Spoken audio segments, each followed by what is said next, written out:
자, 여러분 안녕하세요. 현동쌤입니다. 자, 오늘은 동남아시아의 역사에 대해서 한번 확인해 보는 시간 갖도록 하겠습니다. 자, 간략한 안내 사항입니다. 자, 기존 수업에서 한번 이야기했었죠? 한 번 더 눈으로 보고 넘어갑니다.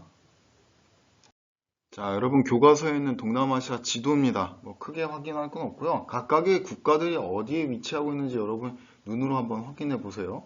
자, 그래서 나중에 이제 제국주의 시대, 뭐 그런 현대로 넘어가게 되면 타이라고 하는 국가가 핵심인데요.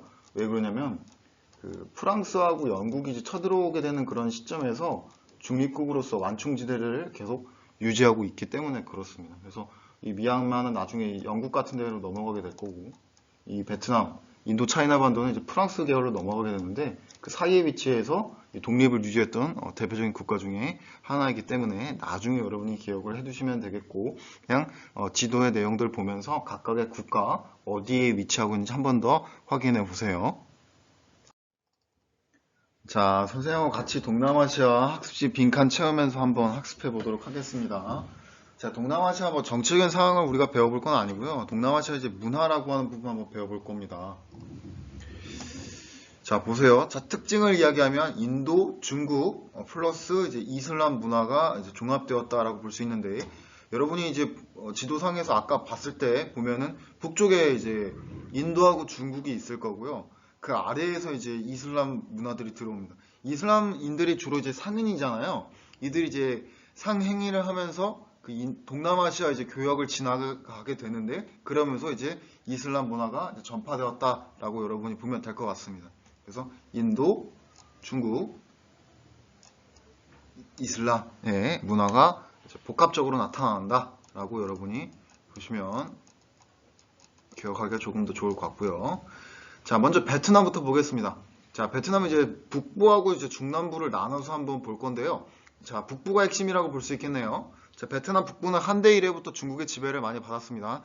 상대적으로 북쪽에 중국이 있고 중국 세력들이 내려왔기 때문에 그렇습니다. 그래서 대표적으로 우리가 배웠던 한무제 때도 이 군대를 이제 베트남까지 이제 보내는 경우가 있었고요.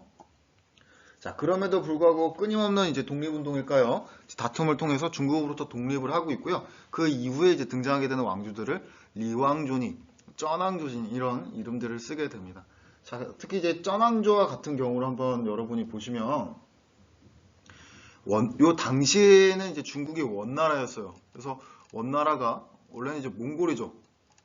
요 계열들이 이제 말 타고 쳐들어 내려오게 되는데 여기에 끝까지 저항을 해서 이제 승리했던 국가가 이제 쩌낭조가 되겠습니다. 그래서 굉장히 독특하면서 특이하기 때문에 여러분이 기억을 해두면 좋을 것 같은데, 우리나라도 마찬가지였죠. 쩌낭조처럼 몽골에 이제 복속되지 않고 원나라에 복속되지 않고 나름의 이제 독립된 체제를 유지하고 있었기 때문에 하나의 또 독자적인 특징이라고 볼 수 있는데, 자, 쩌낭조 때 책을 씁니다. 역사책으로 대월사기라고 하는 걸 쓰고요. 그러니까 쉽게 이렇게 볼 수 있지 않을까요? 원나라하고 싸워서 이겼어요.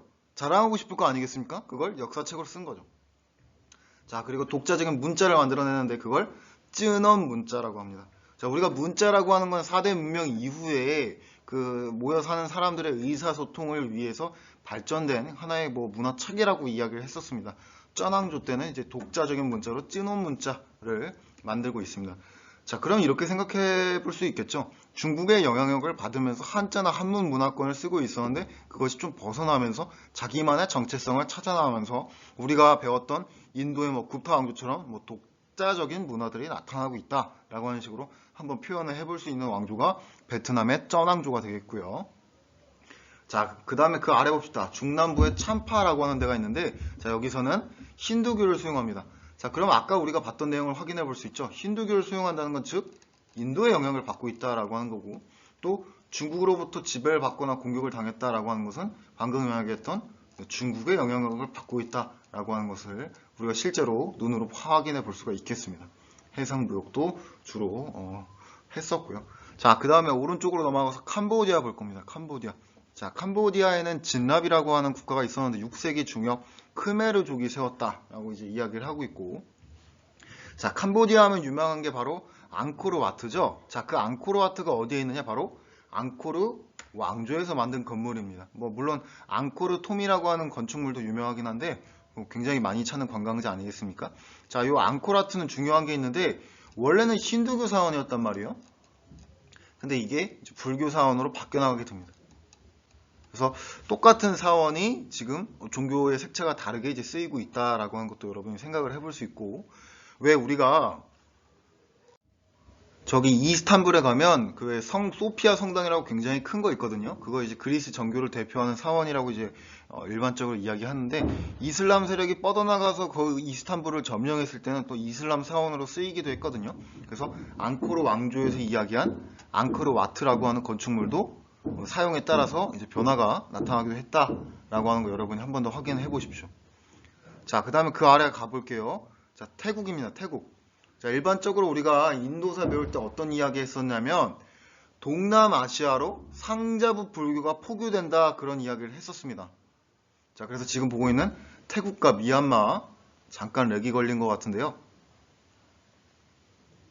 태국과 미얀마 등지에 바로 상자부 불교가 이제 뻗어나가고 있고요. 태국에는 수고타이 왕조, 미얀마에는 파간 왕조라고 하는 왕조 명칭을 우리가 한 번 더 확인해 볼 수 있습니다. 자, 계속해서 보겠습니다. 스리위자야 왕조인데요. 자, 일명 그 인도네시아로 비롯하는 여러 국가들을 이제 이야기하는 건데, 자, 여기에서는 물라카 중심으로 아무래도 인도네시아나 동남아시아는 바다가 많죠. 해상 무역을 하기가 이제 편한데, 여러 국가와 여러 국가를 연결할 수 있는 그런 지리적인 위치를 차지하고 있겠습니다. 그래서 그걸 선생님이 우리가 수업을, 자, 계속해서 보면, 자, 섬이라고 하는 부분은 인도네시아 등으로 대표되는 여러 가지 이제 국가들을 이야기해 볼 거고요. 먼저 첫 번째로 스리위자야 왕조를 이야기하겠습니다. 자, 물라카를 중심으로 어떤 무역을 종사하고 있냐면, 자, 물론 해상 무역이긴 하죠. 근데 여러 나라와 여러 나라를 연결하고 있을 겁니다. 그걸 중개 무역이라고 표현해 볼 겁니다. 자, 그 다음에 이제 인도네시아를 가장 대표하는 왕조라고 이야기해 볼 수 있는데, 샤일랜드라 왕조가 있습니다. 여기서는 이제 보로부두르라고 하는 이제 건축물이 이제 있는데, 자, 요거 여러분이 좀 기억을 해두면 좋을 것 같아요. 자, 왜 그러냐? 바로 대승불교가 포교되고 있기 때문에 그렇습니다. 지금 여러분이 봤던 동남아시아 지역은 남쪽으로 인도에서 마우리아 왕조의 영향을 받아서 소승불교가 이제 뻗어나가고 있는데, 그렇지 않은 독특한 국가가 있는 거죠. 바로 인도네시아의 샤일랜드라 왕조에서는 어떤 불교를 이야기하고 있다? 바로 대승불교를 이야기하고 있다라고 하는 겁니다. 뒤에서 한번 사진자를 봅시다. 자, 그 다음에 마자파이드 왕조도 있어요. 자, 여기서는 이슬람교로 개종을 해서 이슬람 문화권이 나타나고 있다라고 하는 것을 확인해 볼 수 있겠습니다. 이슬람교. 자, 그래서 아까 이야기했던 인도네시아, 그러니까 동남아시아의 대표적인 특징들을 다시 볼 수 있죠. 인도, 중국, 이슬람 문화가 복합적으로 나타나고 있다고요. 그걸 한 번 더 보면 중국의 영향을 받았고, 인도의 영향을 받아서 힌두교 등장했고, 바로 마자파이드 왕조와 같은 경우는 이슬람의 영향을 받아 이슬람교로 개종하기도 했다라고 하는 거죠. 자, 교과서에 있는 자료들인데요. 선생님 한번 읽어볼게요. 자, 첫 번째, 파간 불타, 미얀마죠, 오늘날. 미얀마의 첫 통일 왕조인 파간 왕조는 상자부 불교를 받아들이고 미술, 건축 등에서 독자적인 문화를 발전시켰다. 국토 전역에 약 400만 개의 불탑을 세워 불탑 왕조로 불리었으며 현재 2000여 개의 불탑이 남아있다. 자, 지금 선생님 컴퓨터가 약간 렉 걸려가지고 잘 안되는데 상자부 불교라고 하는 거 여러분 확인을 해보시고, 자, 두 번째, 보로부두르 불탑, 인도네시아네요. 인도네시아. 선생님 한번 읽어볼게요. 산 위의 절이라고는 뜻의 보로부두르는 약 200만 개의 바위 벽돌을 9층의 계단, 피라미드 형태로 쌓아놓은 세계 최대의 대승불교 유적이다. 대승불교죠. 중생들이 해탈의 과정을 체험할 수 있도록 벽면에 시계 방향으로 부처의 일생과 행적, 가르침 등을 조각해 놓았다.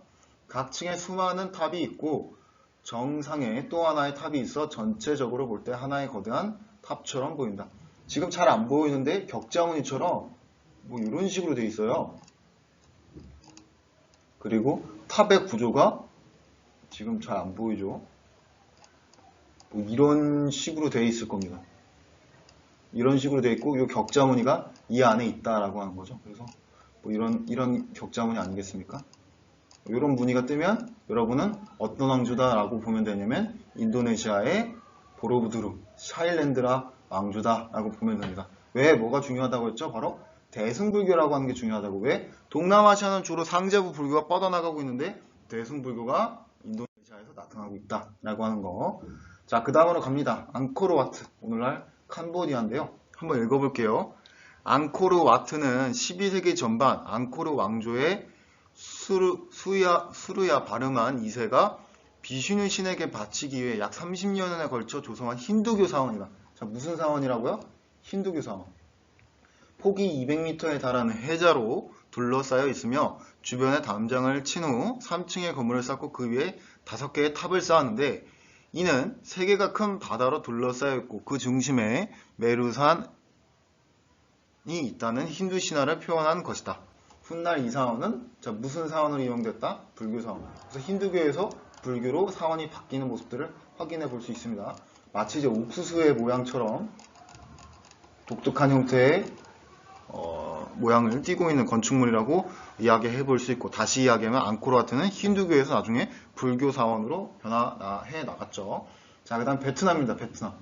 자, 한번 읽어볼게요. 베트남의 문묘는 공자의 위패를 모시기 위해 1070년에 세워진 사당으로 1076년부터 유학자를 양성하던 베트남 최초의 대학이었다. 경내에는 공자와 베트남의 유학자들이 모셔져 있을 뿐만 아니라 15세기 이후 약 300여 년간 시행된 과거 시험에 합격자 이름을 새긴 총 82개의 비석이 있다. 자, 이게 여러분 무슨 말이냐면 공자가 등장하네요. 사실 우리가 춘추전국 시대에 한번 이야기했었죠. 자, 무슨 사상이었나요? 네, 제자백가의 다양한 사상 중에서 유교 혹은 유가라고 하는 사상이었죠. 네, 그것에 영향을 받고 있는 거고요. 그래서 최초의 대학, 교육기관인 거죠. 나아가서 과거 시험을 치를 만큼 유교, 중국의 영향을 많이 받았다라고 하는 것을 확인해 볼 수 있겠습니다. 자, 우리가 지난 시간에 배운 내용까지 해서 여러분 한번 문제 풀어보고 넘어가도록 하겠습니다. 지금 문제 안 푼 친구들은 일시 정지했다가 문제 정답 이야기해보면 좋겠죠. 자, 해보겠습니다. 스스로 확인 1번. 굽타 왕조 때에는 브라만교를 바탕으로 민간 신행과 불교가 융합된 내무가 형성되었다. 자, 정답 뭘까요, 여러분? 그렇죠, 여러분. 바로 힌두교라고 적어보면 되고. 자, 두 번째 넘어갑니다. 앙코르와트는 수르야 바르만 2세가 부처에게 바치기 위해 조성한 불교 사원이다. 정답 O입니까? X입니까? 그렇죠. X죠. 왜? 바로 힌두교의 목적을 가지고 만들었던 사원이라고 볼 수 있겠죠. 자, 오늘 영상 굉장히 짧았죠? 많지 않을 겁니다. 동남아시아의 여러 국가들, 필리핀, 미얀마, 인도네시아, 태국, 이런 국가들의 특징들을 여러분이 한번 확인해 보면 됩니다. 핵심은 이제 종교에 있겠죠. 그래서 여러분은 무엇보다도 인도네시아에 들어왔던, 동남아시아는 상제부 불교여야 되는데 인도네시아에 들어온 그 대승불교 사일랜드라라고 하는 그 국가의 특징에 대해서 잘 기억을 했으면 좋겠습니다. 자, 여러분 다음에 만납시다.